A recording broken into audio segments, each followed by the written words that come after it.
आज हम chapter number 2 पढ़ेंगे, जो कि है हमारे पास कार्बोहाइड्रेट्स। ठीक है, कार्बोहाइड्रेट्स। अब मैं आपको एक ओवरव्यू दे देती हूँ कार्बोहाइड्रेट्स का, रीडिंग हम बाद में कर लेंगे। Carbohydrates are basically the organic compounds, जो आपके पास ऑर्गेनिक कंपाउंड है ये। ठीक है, ऑर्गेनिक कंपाउंड क्या होते हैं? जिसमें कार्बन, ऑक्सीजन और हाइड्रोजन होते हैं। ठीक है, ऐसे कंपाउंड्स जिनमें कार्बन, हाइड्रोजन और ऑक्सीजन पाया जाता है उसको आप क्या कहते हो कि वो आपके पास क्या है? ऑर्गेनिक कंपाउंड्स है। अब जो कार्बोहाइड्रेट्स होते हैं उनको आप सिंपल शुगर्स भी कहते हो। ठीक है, और सिंपल शुगर्स कहते हो। उसके अलावा कार्बोहाइड्रेट्स के का जो जनरल फार्मूला होता है हम वो पढ़ेंगे। जनरल फार्मूला आपका क्या होता है कार्बोहाइड्रेट्स का? CN into H2O(N). C means number of carbon atoms and H2O into N means number of water elements. Carbon in carbohydrates, number of carbon atoms will be equal to the number of water atoms. Okay.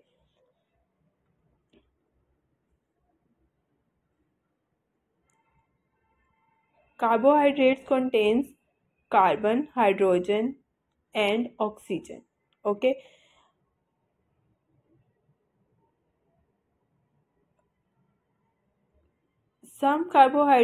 कुछ ऐसे carbohydrates भी होते हैं जिसमें carbon के साथ साथ आपके पास क्या होता है?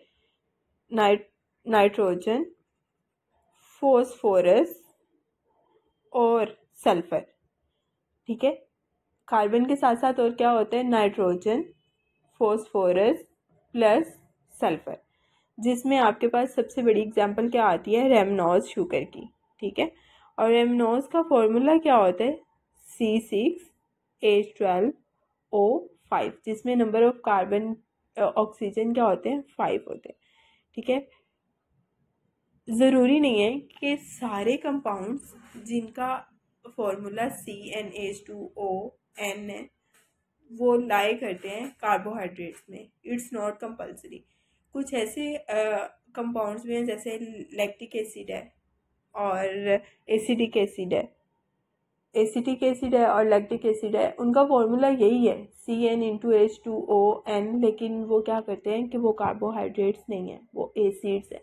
ठीक है, ऐसे कार्बोहाइड्रेट्स जो कि जिनका जो आप मॉलिक्यूलर मैस है, ठीक है, वो कम होता है, ऐसे कार्बोहाइड्रेट्स को आप क्या कहते हो कि वो स्वीट इन टेस्ट होते हैं। ठीक है, उनका जो टेस्ट होता है वो क्या होता है? स्वीट होता है। ठीक है, और कार्बोहाइड्रेट्स जो होते हैं ना बेसिकली सॉलिड होते हैं।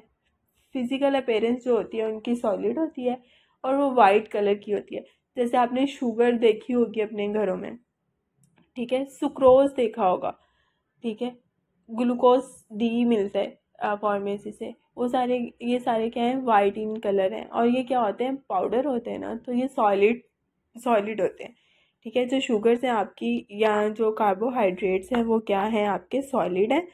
और वो क्या होते हैं कि वो सॉलिड होते हैं और वाइट इन कलर होते हैं। ठीक है, जो कुछ कार्बोहाइड्रेट्स जो होते हैं ना वो क्या होते हैं कि वो ऑर्गेनिक लिक्विड में सॉल्युबल होते हैं, लेकिन जो पॉलीसेक्राइड्स होते हैं ना वो ऑर्गेनिक लिक्विड्स में सॉल्युबल नहीं होते, वो वाटर में सॉल्युबल होते हैं।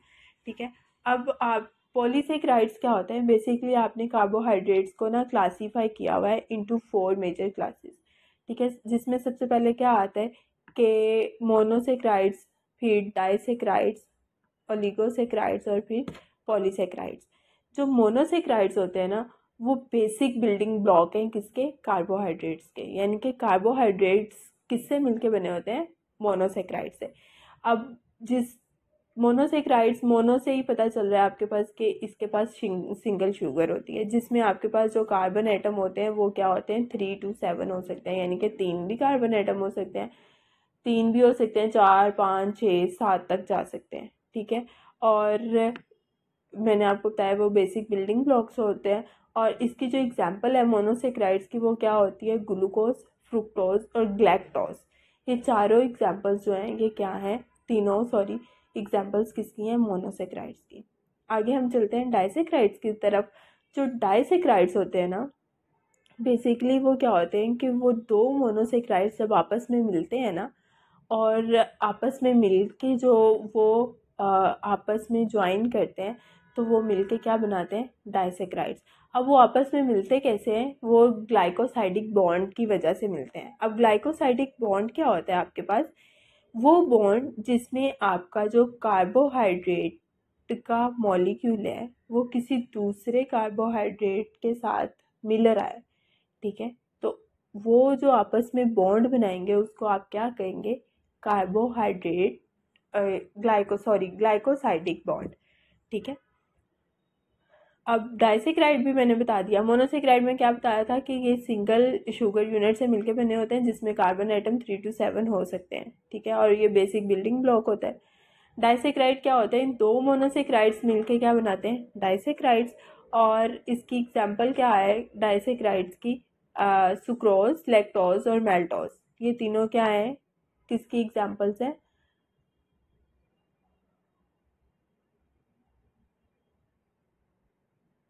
डाइसेक्राइड्स की, राइट। उसके बाद आप चाहते हो ओलिगोसेक्राइड्स की तरफ। ओलिगोसेक्राइड्स जो हैं,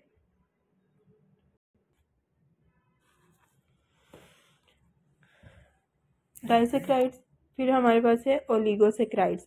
ओलिगोसेक्राइड्स में क्या आता है आपके पास, ओलिगोसेक्राइड्स जो हैं वो शॉर्ट चेन होते हैं, ठीक है, और इनमें 2 to 10 मोनोसेक्राइड्स जो होते हैं वो मिलके क्या करते हैं, ओलिगोसेक्राइड्स बनाते हैं, ठीक है। अब आगे आपके पास है पॉलीसेक्राइड्स। अब पॉलीसेक्राइड्स क्या होते हैं, पॉलीसेक्राइड्स लॉन्ग चेन मोनोसेक्राइड्स होते हैं, ठीक है। ये बहुत यानी कि 10 to अबव मोनोसेक्राइड्स मिलेंगे तो वो मिलके क्या करेंगे, एक पॉलीसेक्राइड बनाएंगे जिसमें लॉन्ग चेन होती है, ठीक है। और ये स्टोर होते हैं स्टोर होते हैं प्लांट में in the form of cellulose और स्टार्च। इसकी एग्जांपल है ग्लाइकोजन जो होता है वो जो एनिमल्स में पाया जाता है वो एग्जांपल है। उसके अलावा काइटिन जो कि एक्सोस्केलेटन ऑफ आर्थ्रोपोड्स में है, ठीक है। वो काइटिन किससे मिल, काइटिन कहाँ पे होता है, आर्थ्रोपोड्स में। ये भी एग्जांपल है आपकी पॉलीसेक्राइड्स की, ठीक है। अब जो फंक्शनल ग्रुप कार्बोहाइड्रेट्स में पाए जाते हैं वो दो हैं, एल्डिहाइड्स और कीटोन्स। ऐसे शुगर जिनके अंदर एल्डिहाइडिक ग्रुप होगा उसको आप एल्डोज कहोगे, और ऐसी शुगर जिसके अंदर आपके पास कीटोन होगा उसको आप कीटोज शुगर कहते हो। सोर्स ऑफ कार्बोहाइड्रेट्स क्या है कि आप कार्बोहाइड्रेट्स जो है वो डिफरेंट सोर्सेज से लेते हो, like plants are the basic source of carbohydrates and cereals. Other than plants and cereal आप कहाँ से लेते हो कार्बोहाइड्रेट्स, लेग्यूम से, वेजिटेबल से और फ्रूट से। लेग्यूम्स में आपके ड्राई फ्रूट्स आ जाते हैं और लेंटिसिल्स यानी कि दालें वगैरह आ जाती हैं। वेजिटेबल्स आपके जो हैं सब्जियां और फल, यहाँ से आप क्या लेते हो, कार्बोहाइड्रेट्स। आगे आप चलते हो चेन और cyclic structure of carbohydrates. Carbohydrates के दो तरह के स्ट्रक्चर हो सकते हैं, एक तो चेन, दूसरा कौन सा हो सकता है, साइक्लिक, ठीक है। साइक्लिक में यानी कि आपका एक साइकिल लाइक स्ट्रक्चर आएगा, ठीक है, यानी कि अगर एक कार्बन से स्टार्ट हुआ है तो वो घूम के उसी कार्बन तक आ जाएगा, ठीक है। और स्ट्रेट चेन यानी कि in the form of stairs, यानी कि पहले का एक कार्बन ऊपर है फिर नीचे फिर नीचे फिर नीचे फिर नीचे, इस तरह से चल रहा होगा, ठीक है, कि एक दूसरे से एक कार्बन से ही कनेक्ट कर रहेगा, ठीक है। वो साइक्लिक फॉर्म में नहीं होगा, दोबारा उस कार्बन के पास नहीं जाएगा फर्स्ट वाले कार्बन के साथ। अब यहाँ पे उन्होंने जो पहले वाला स्ट्रक्चर है ना, ये वाला, ये जो है ये कार्बोहाइड्रेट्स का साइक्लिक स्ट्रक्चर है जिसमें देखो नंबर ऑफ कार्बन आइटम्स कितने हैं, 6 हैं, ठीक है। और जो कार्बन आइटम का 5 वाला कार्बन है वहाँ पे आपके पास एल्डिहाइडिक ग्रुप लगा हुआ है। बेसिकली एल्डिहाइडिक ग्रुप जो है ना वो CHO होता है, ठीक है। एल्डिहाइडिक ग्रुप क्या है आपके पास, CHO, ठीक है। अब पहले कार्बन पे देखें हाइड्रोजन लगा हुआ है और ऑपोजिट साइड पे उसने डबल बॉन्ड बनाया हुआ है, किसके साथ, ऑक्सीजन के साथ। अब कार्बन की जो वैलेंसी है वो भी पूरी हो गई है, उसने 4 बॉन्ड बना लिए हैं, 2 बॉन्ड उसने ऑक्सीजन के साथ बनाए हुए हैं, एक हाइड्रोजन के साथ और एक दूसरे कार्बन के साथ। अब सेकंड वाला कार्बन देखें, उसने एक बॉन्ड हाइड्रोजन के साथ बनाया हुआ है, ठीक है, दूसरा बॉन्ड उसने हाइड्रोक्सिल ग्रुप के साथ बनाया हुआ है। अब नीचे थर्ड कार्बन पे हाइड्रोक्सिल ग्रुप जो है वो ऑपोजिट साइड पे चला गया, ठीक है, और उसने हाइड्रोजन के साथ एक बॉन्ड बनाया हुआ है। नीचे जब जाएंगे फिर यहाँ पे फिर हाइड्रोजन ऑपोजिट साइड पे चला गया और हाइड्रोक्सिल ग्रुप आ गया, फिर नीचे दोनों हाइड्रोक्सिल ग्रुप सेम साइड पे, ठीक है। ये जो स्ट्रक्चरल फॉर्मूला ये किसका है? ग्लूकोज का। अब यही फॉर्मूला आप साइक्लिक में लेके जाओ तो देखो, सबसे पहले कार्बन नंबर ऑफ कार्बन किस नंबर पे, 5 वाले नंबर पे आपके पास क्या लगा हुआ था? एल्डिहाइडिक ग्रुप, आपने देखा है, ठीक है। अब साइक्लिक में भी आप ऐसे ही करोगे, ठीक है।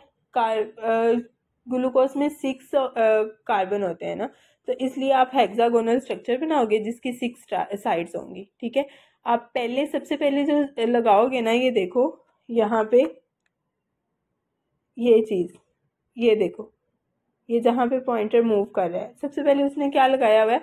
ऑक्सीजन। ऑक्सीजन के बाद फर्स्ट कार्बन नीचे लगी हुई है, फिर सेकंड कार्बन, थर्ड, फोर्थ और फिफ्थ।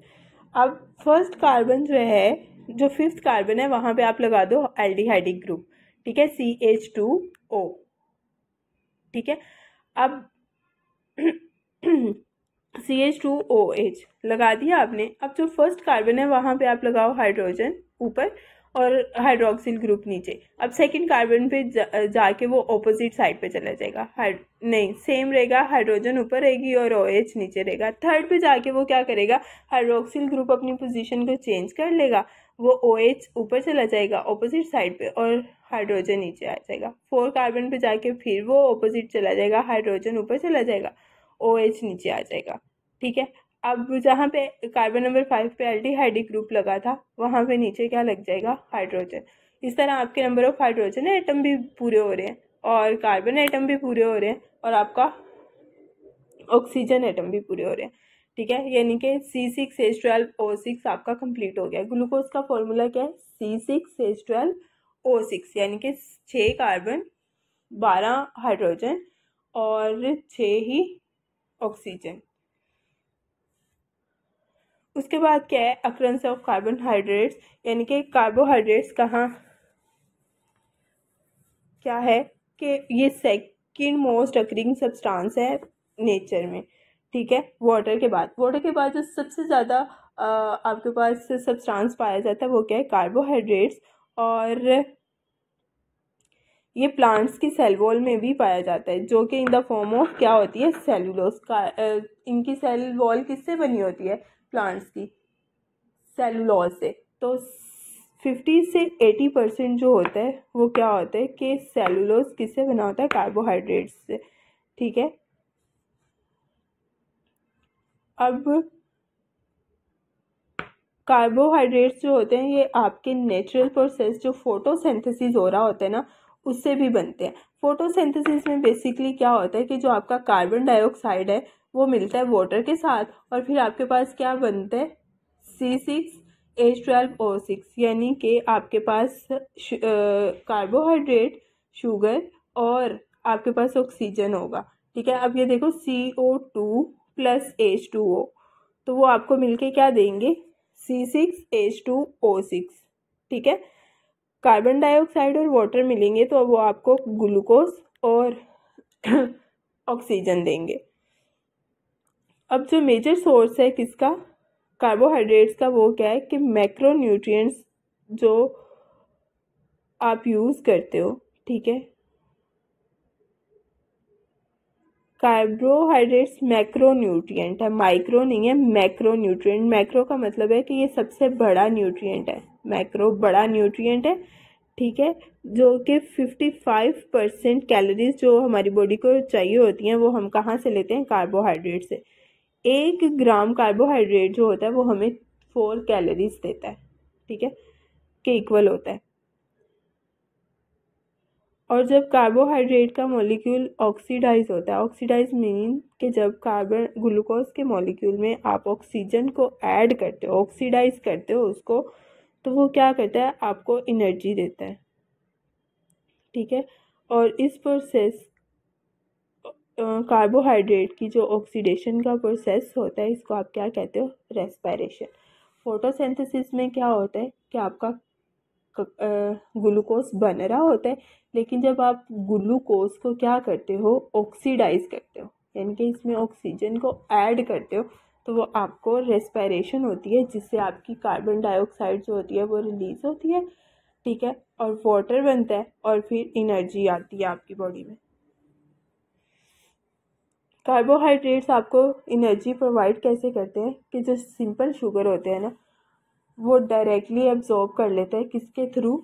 स्मॉल इंटेस्टाइन में आपके जो सिंपल शुगर होते हैं ना, वो एब्जॉर्ब हो जाते हैं, किसके थ्रू? अमाइलेज, माल्टेज और लैक्टेज, ठीक है। ये क्या करते हैं मिलके, क्या करते हैं आप, ये तीनों शुगर्स हैं, कौन कौन सी? अमाइलेज, माल्टेज और लैक्टेज, स्मॉल इंटेस्टाइन में ये एब्जॉर्ब होती हैं। डाई लेकिन जो डाइसेक्राइड और पॉलीसेक्राइड्स होती हैं वो ब्लड में डायरेक्टली क्या होती हैं? एब्जॉर्ब नहीं होती हैं, वो पहले कन्वर्ट होती हैं किसमें? मोनोसेक्राइड्स में, और फिर वो बॉन्ड ब्रेक होता है, और जब वो बॉन्ड ब्रेक होता है तो एनर्जी प्रोड्यूस होती है और आपकी बॉडी को एनर्जी मिलती है, और फिर जो मोनोसेक्राइड्स होते हैं वो क्या करते हैं? ब्लड में एब्सॉर्ब होते हैं।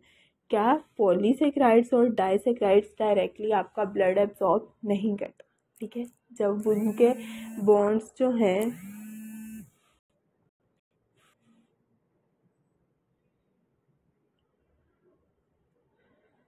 उनके बॉन्ड जो हैं वो ब्रेक होंगे, एनर्जी प्रोड्यूस होगी, वो मोनोसेक्राइड्स में कन्वर्ट होंगे, तो फिर आपका ब्लड जो होगा वो उसको क्या करेगा कि एब्जॉर्ब करेगा। कार्बोहाइड्रेट्स का बेसिकली फंक्शन क्या है? कार्बोहाइड्रेट्स जो होते हैं वो आपके बॉडी के ऑर्गन्स की कंस्ट्रक्शन करते हैं, कैल्शियम को एब्जॉर्ब करने में हेल्प करते हैं, आपका कोलेस्ट्रॉल लेवल जो होता है उसको लो रखते हैं, ठीक है, और आपकी बॉडी को, आपकी जो डाइजेस्टिव ट्रैक्ट में जो बैक्टीरियाज होते हैं उनको न्यूट्रिएंट्स प्रोवाइड करते हैं, उसके अलावा वाटर मिनरल को बैलेंस रखते हैं। अब स्वीटनेस इन कार्बोहाइड्रेट्स क्या है वो मैंने आपको पहले ही बता दिया है कि अगर तो उनका मॉलिक्यूलर वेट लो है तो वो स्वीट इन टेस्ट होंगे, और अगर उनका मोलर मास जो है वो इंक्रीज़ कर जाता है तो उनकी जो स्वीटनेस है वो क्या होती है? कम हो जाती है।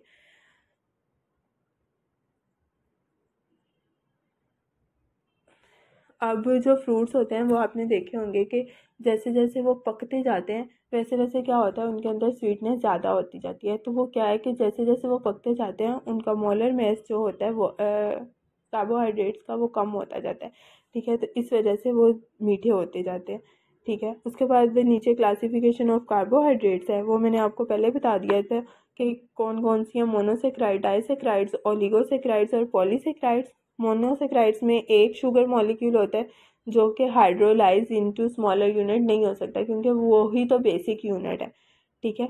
बेसिक बैकबोन मैंने आपको बताया था कि बेसिक बिल्डिंग ब्लॉक जो है वो आपका मोनोसेक्राइड है। डाइसेक्राइड्स में जब दो शुगर मिलते हैं तो वो आपको डाइसेक्राइड, दो मोनोसेक्राइड्स मिलते हैं तो वो डाइसेक्राइड देते हैं। जब 3 से 10 तक शुगर मॉलिक्यूल्स जो हैं या मोनोसेक्राइड्स आपस में मिलते हैं, 3 to 10, तो वो आपको क्या देते हैं? ओलिगोसेक्राइड्स, जो जिसको आप हाइड्रोलिसिस करते हो यानी कि ब्रेक डाउन करते हो, तो वो आपको दोबारा क्या देते हैं? 3 to 10 मोनोसेक्राइड्स। उसके बाद पॉलीसेक्राइड्स है कि अगर आपके पास 10 से ज़्यादा शुगर मॉलिक्यूल है तो वो आपके पास डाइसेक्राइड्स हैं, और जिनको आप हाइड्रोलिसिस करते हो तो वो आपको दोबारा मोनोसेक्राइड्स दे देता है, ठीक है। अब mono means one, saccharides mean sugar. They are monosaccharides क्या होते हैं? ये स्वीट इन टेस्ट होते हैं, फर्दर हाइड्रोलिसिस नहीं हो सकते क्योंकि यही तो बिल्डिंग ब्लॉक्स हैं, और वाटर में सॉल्युबल होते हैं। दो फंक्शनल ग्रुप होते हैं, मैंने आपको बताया, इसमें एल्डिहाइडिक ग्रुप होता है और कीटोनिक ग्रुप होता है। ये एल्डिहाइडिक का ग्रुप फॉर्मूला सामने लिखा हुआ है CHO, और नीचे C bond R bond C bond R double bond O, ये आपके पास कीटोनिक ग्रुप्स है। अब एग्जांपल्स मैंने आपको बताई थी। क्लासिफिकेशन ऑफ मोनोसेक्राइड्स क्या है? एल्डोज और कीटोज। एल्डोज में ग्लूकोज आ जाता है आपका, और कीटोज में फ्रुक्टोज आ जाता है। एल्डोज में एल्डोज एल्डिहाइडिक ग्रुप होता है ना, जिसमें आपके पास C6H12O6 होता है। ठीक है, फ्रुक्टोज में भी आपका क्या होता है, फॉर्मूला वही होता है C6H12O6। ठीक है, अब जो ग्लूकोज है ये ग्रेप्स में, ग्रेप शुगर भी इसको कहते हैं, और ये सबसे ज़्यादा जो है आपकी नेचर में पाई जाती है, जिसकी आगे जो के डाइसेक्राइड से मिलके बनी होती है, जो कि डाइसेक्राइड से मिलके जो कि डाइसेक्राइड्स बनाती हैं, लाइक सुक्रोज, माल्टोज और लैक्टोज। ठीक है, और ये कमर्शियली भी अवेलेबल होती है। इसीलिए इसी तरह कीटोज है जो कि कीटोनिक ग्रुप से मिलके बनी होती हैं, और ये स्वीटेस्ट शुगर होती हैं, सबसे मीठी होती हैं। ठीक है, जो जो आपके पास हनी है ना, वो आपको क्या करता है, फ्रुक्टोज देता है, जिसमें आपके पास है अरिथ्रोलोज, राइबोलोज और सीडो सीडोहेप्टुलोज। ठीक है, उसके बाद डाइसेक्राइड्स आ गए हैं। वो मैंने आपको बताया कि ये 2 मोनोसेक्राइड्स मिलके क्या करते हैं, डाइसेक्राइड्स देते हैं, जिसमें हाइड्रोलिसिस पे क्या होता है कि आपको दोबारा मोनोसेक्राइड्स मिल जाते हैं 2, और इनका जो टेस्ट होता है as compared to monosaccharides less sweet होती हैं ये। और इनका मैंने आपको पहले बताया था कि 2 मोनोसेक्राइड्स जब आपस में मिलती हैं तो वो थ्रू ग्लाइकोसाइडिक बॉन्ड मिलती हैं। ये सब कुछ मैंने पहले एक्सप्लेन किया हुआ है। अब डाइसेक्राइड्स जो हैं वो होमोजीनस भी हो सकती हैं, हेट्रोजीनस भी हो सकती हैं। होमोजीनस मीन्स के इसके अंदर शुगर मॉलिक्यूल यानी कि डाइसेक्राइड्स जो हैं वो सेम होंगी। होमो मीन्स होता है सिमिलर, डाइसेक्राइड्स यानी कि एक ग्लूकोज का एलिमेंट है तो दूसरा भी ग्लूकोज ही होगा। तो ऐसी जो शुगर्स होंगी उसमें उसको क्या कहते हैं कि आप वो होमोजीनस है, यानी कि दोनों ग्लूकोज के एलिमेंट्स है, जैसे माल्टोज है। ठीक है, और हेट्रोजीनस में यानी कि 2 शुगर्स तो हैं, ठीक है, लेकिन वो दोनों अलग अलग है। जैसे एक ग्लूकोज है तो दूसरी फ्रुक्टोज है। अगर एक ग्लूकोज है और दूसरी फ्रुक्टोज है तो वो आपको क्या देती है, सुक्रोज। अगर एक ग्लूकोज है और दूसरी ग्लैक्टोज है तो वो आपको क्या देगी, लैक्टोज। अगर दोनों ग्लूकोज है तो वो क्या आपको देंगी, माल्टोज। ठीक है, तो माल्टोज जो है वो होमोजीनस है, सुक्रोज और लैक्टोज ये दोनों क्या हैं, ये आपके पास हेट्रोजीनस है। ठीक है, अब जो सुक्रोज होती है वो कहाँ पे, जो आप आम घरों में शुगर यूज़ करते हो इसको आप सुक्रोज कहते हो। उसके अलावा जो मिल्क शुगर होती है जो दूध में पाई जाती है वो आपके पास लैक्टोज होता है, और फ्रूट्स के अंदर जो शुगर होती है उसको माल्टोज कहते हैं। ओलिगोसेक्राइड्स क्या है कि 10 मैंने आपको बताया था कि 3 to 10 इसके अंदर मोनोसेक्राइड्स होते हैं। ठीक है, ये फिजियोलॉजिकली इतनी इंपॉर्टेंट नहीं होती हैं। उसके बाद आती हैं पॉलीसेक्राइड्स। पॉलीसेक्राइड्स मैंने आपको बताया था ये लॉन्ग चेन मोनोसेक्राइड्स होती हैं। ये कहाँ पे होती हैं, ज़्यादातर ये प्लांट्स में पाई जाती हैं। ठीक है, अब इसमें भी होमोपॉलीसेक्राइड्स हैं और हेट्रोपॉलीसेक्राइड्स हैं। होमोपॉलीसेक्राइड्स ऐसी हैं जिसमें एक ही टाइप के दोनों क्या होंगे, मोनोसेक्राइड्स होंगे। ठीक है, जिसमें आपके पास स्टार्च और ग्लाइकोजन आ जाता है। अगर आपके पास डिफरेंट टाइप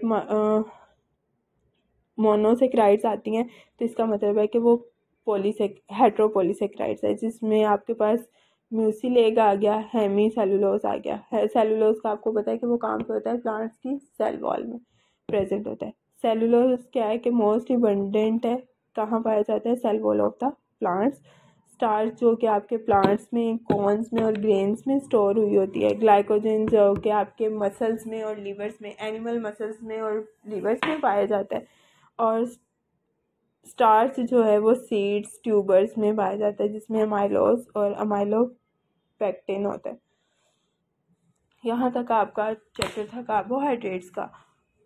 तो अगर ये सारी मैंने आपको समझा दिया है, अगर कुछ समझ नहीं आया तो आप मेरे से पूछ सकते हैं। ठीक है।